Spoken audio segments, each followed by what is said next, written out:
people who have great ability to concentrate, great ability to focus, great ability to define and stay consistently within their priorities tend to be very successful in this world. And self-discipline is an essential component in that. Whether you're talking about some kind of academic achievement, some kind of musical achievement or athletic achievement or whatever it is, some achievement in the realm of business or the arts or science, generally comes to people who are very focused and who understand how to order their priorities. In a word, they are disciplined people. I've always been disciplined myself because I've always lived a disciplined life. I lived in a disciplined household, like there was no such thing as I don't want to.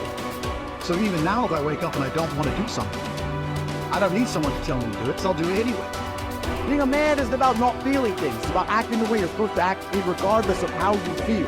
We act. We're men of action. We get things done. So the world got built. All of it. You need to become a man of action. Stop worrying about how you feel. Stop worrying about what you're supposed to be doing. How about that? But what happens is, if you believe that there's very little potential, how much action are you going to take? Nothing, little. But they take little action, little results. Why?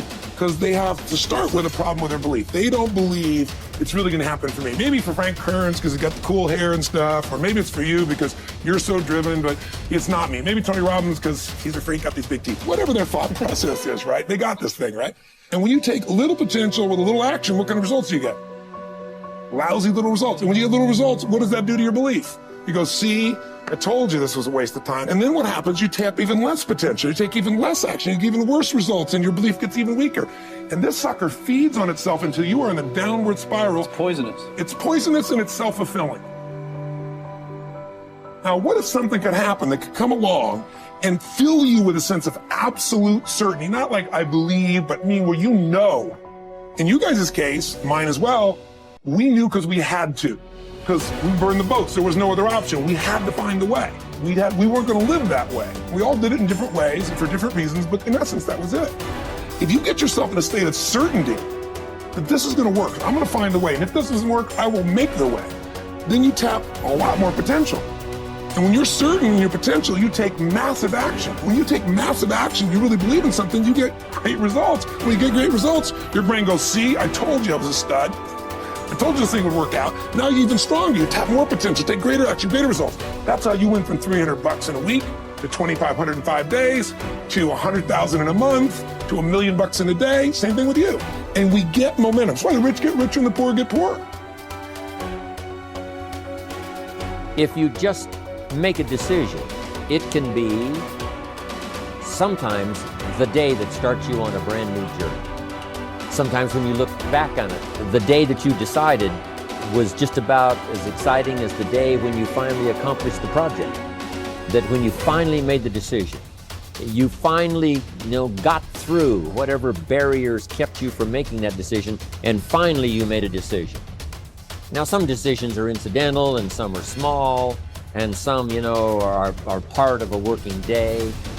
But sometimes decision-making can be one of the most important days of your life. Maybe a decision you postponed, and now you understand the penalty of postponing that decision. You've got to do something, and finally you come to the conclusion, today is the day. I now decide.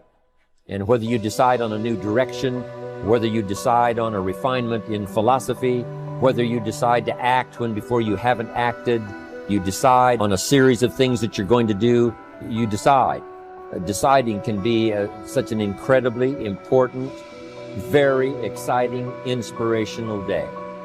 So that can be an incredible source of inspiration.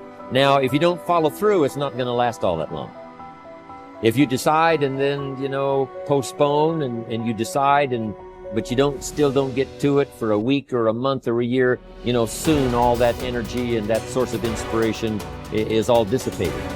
I believe that the single most important skill is the ability to make effective decisions, because everything comes from decision. You only get new results if you take new actions. You only take new actions if that decision comes first. In other words, decision is the father or mother of all action.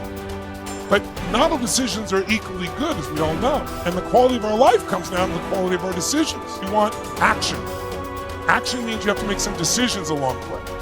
And decisions, most people are so afraid to make the wrong decision, they don't make any decision. That is what you really need to be afraid of, being stagnant. So, get up and go. That idea isn't going to execute itself. You have to do it, and you have to do it now. Don't wait anymore. Don't think anymore. Don't plan anymore. Don't contemplate anymore. Don't make any more excuses or justifications. Don't rationalize anything else. No. Take the risk. Take the gamble. Take action now. No complacency.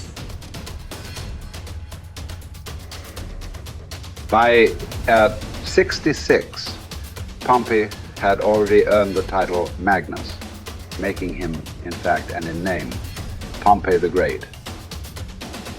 He had reconquered Spain.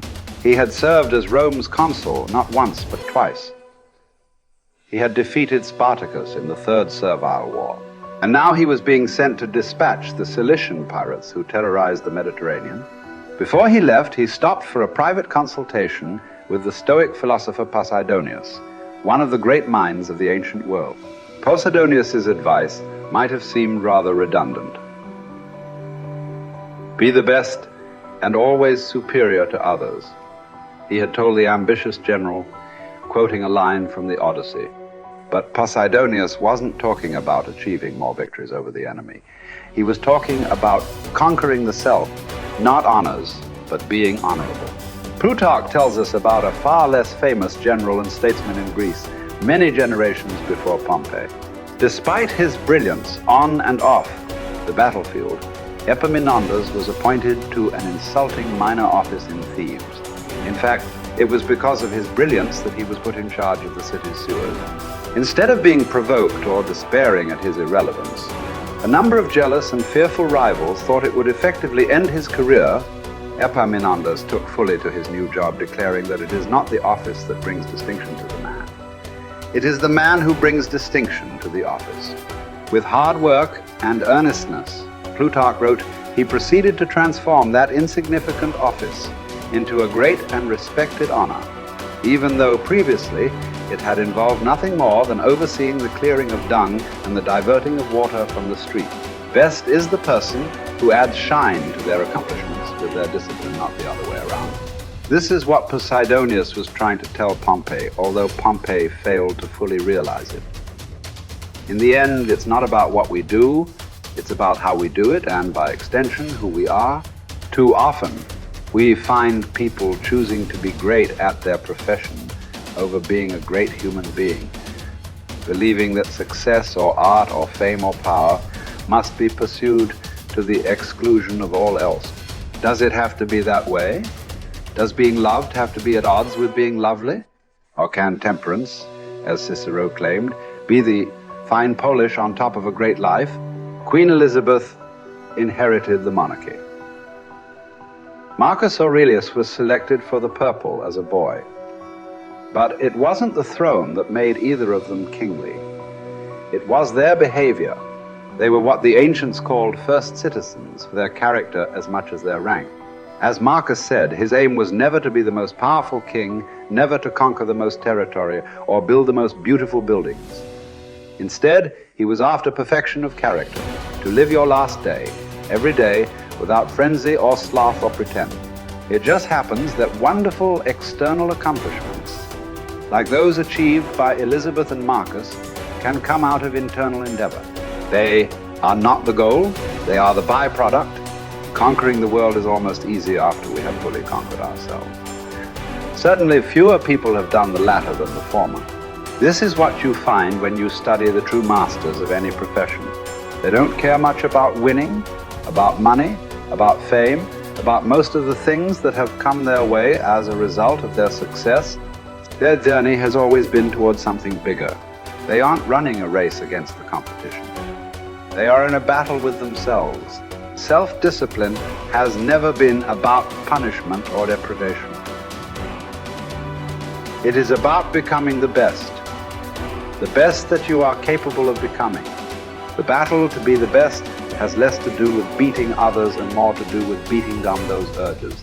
those flaws, those selfish instincts that every human has. There was never enough for Pompey, nothing sacred. His endless ambition, his insane love of glory, as Posidonius called it, would ally him with Caesar, setting in motion the destruction of the republic he once loved. He would wake up to this Faustian bargain eventually and fight valiantly to preserve Rome, but it would be too late. He would be defeated by Caesar's armies at Pharsalus in a day, losing everything that he had acquired, and then shortly thereafter losing his life as well. His last words would quote another ancient playwright, Sophocles. "Whoever makes his journey to a tyrant's court becomes his slave, although he went there a free man. By chasing the wrong kind of best, fame, fortune, power winning, Pompey had chained himself to the worst. It cost him everything." As it does for all of us, when we compromise, when we relax our discipline, when we make exceptions and do what is expedient instead of what we know is right. History is replete with great conquerors. There are far fewer generals who were great people. Talented writers, groundbreaking scientists, incredible athletes, bold entrepreneurs. All these types are rare. Rarer still, and all the more impressive, are those who manage to achieve these feats without losing control of themselves, without becoming slaves to their ambition, to their careers, to their urges. Who will you be? What race are you running? Who are you trying to beat? And is it for the best